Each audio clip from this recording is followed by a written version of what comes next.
Assalamualaikum dan selamat pagi. Okey, hari ini kita akan teruskan dengan tajuk reka bentuk mekanikal di dalam subtopik 2.2.6 iaitu membina gadget mekanikal berfungsi.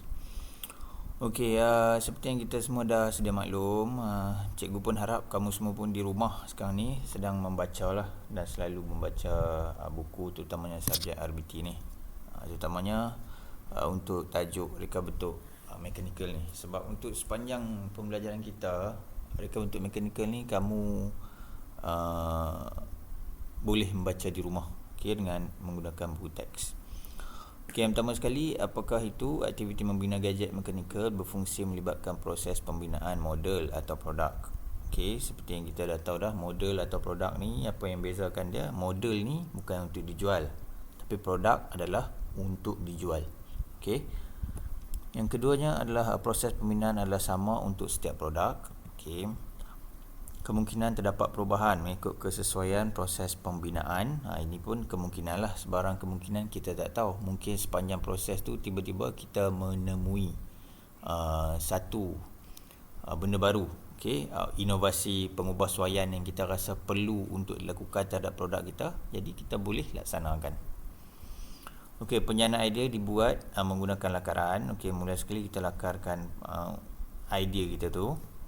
Kemudian lakaran awal terdiri dari beberapa lakaran yang belum dimuktamadkan dan masih dalam perbincangan.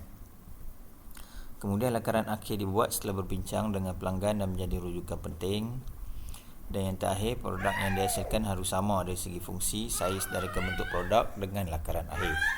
Jadi maksudnya apa yang kamu imagine kan? Okay, apa yang kamu buat lakaran, apa yang kamu bincang, apa yang kamu buat, semua benda itulah rancangkan, dan produk kamu perlulah berpandukan apa yang telah dirancangkan. Okey. Seterusnya, ini adalah carta alih pembinaan gadget lampu basikal. Untuk tajuk ni kita ikut dalam buku teks juga. Dalam buku teks kita pakai lampu basikal. Jadi untuk ini pun kita gunakan lampu basikal juga. Okey, yang pertama sekali sesi brief bersama pelanggan. Kemudiannya kaji selidik. Kita buat brief ni kamu ingat baliklah masa form 1 dulu kita dah belajar apa dia projek brief ni adalah satu perbincangan awal di antara pelanggan dan pengurus projek. Okey, kemudian yang kedua kamu buat kaji selidik. Kamu tengok keadaan persekitaran sekeliling, apa kehendak orang ramai di kawasan satu tempat tu. Apa yang mereka perlukan. Jadi kamu boleh buatlah benda mengikut kesesuaian kehendak orang sekeliling. Kemudian lakaran awal dilakukan selepas mendapat maklum balas daripada kaji selidik. Kemudian lakaran idea. Kemudian sesi kritik. Sesi kritik ni kita bersama dengan kita punya tim dan juga kita punya pelanggan. Kita akan bincangkan, okey tak macam ni, okey tak, design ni okey tak, design macam ni okey tak. Jadi di situlah akan berlakunya perbincangan dan beberapa perbalahan. Jadi di sini bila dia orang tak setuju, maka kamu kena buat semula lakaran awal tadi. Ikut balik, patah balik kepada tadi. Okey, kemudian tapi bila dia orang setuju, ya, okey, barulah kamu buat lakaran akhir.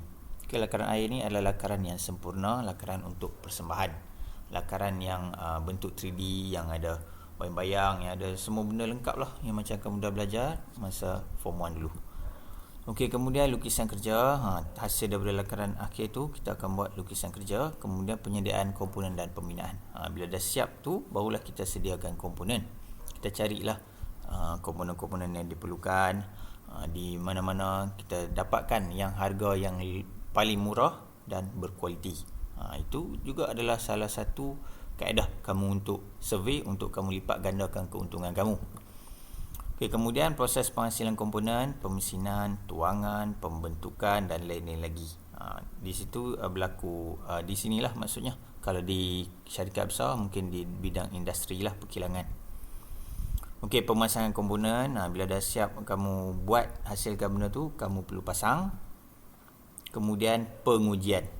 Pengujian ni kita akan test tengok sama ada kualiti tu tercapai tak, ataupun bentuk yang kita nak tu dihasilkan tak. Okey. Kalau ada ya, barulah kita buat kemasan akhir. Kalau tidak, kita kembali kepada pemasangan komponen tadi, hasilkan sehingga dia mencapai standard yang kita kehendaki. Okey. Kemudian bila dah selesai bab pengujian, kita buat kemasan yang terakhir. Kemasan ni apa dia? Kemasan adalah benda yang terakhir sekali.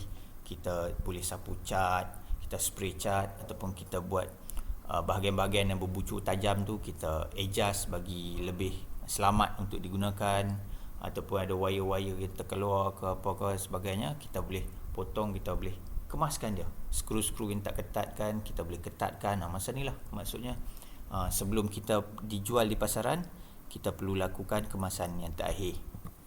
Okey. Dan akhir sekali, selesai gadget lampu basikal disiapkan. Okey, jadi ini adalah langkah-langkah adalah bagaimana kita nak melaksanakan projek gadget lampu basikal. Okey. Kalau kamu tak faham di sini, kamu boleh rujuk pada buku teks.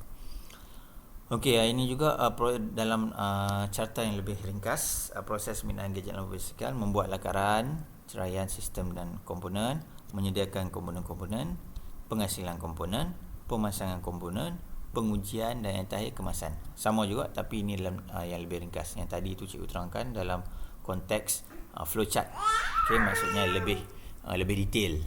Ini dan biasanya detail itu kebanyakannya digunakan di bahagian kejuruteraan lah, supaya mereka engineer ataupun designer semua dapat kenal pasti masalah yang mereka hadapi, jadi dia orang boleh buat balik penambahbaikan.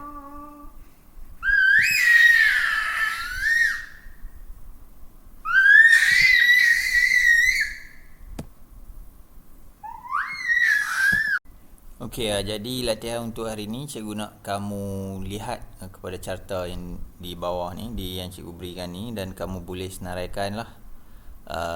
1 tu apa, 2, 3, 4, 5, 6, 7, 8. Okey, kamu buat jawapan dia 1 sehingga 8 tu, dan kamu hantar kepada cikgu dalam private message lah. Kamu message kepada cikgu dalam Google Classroom.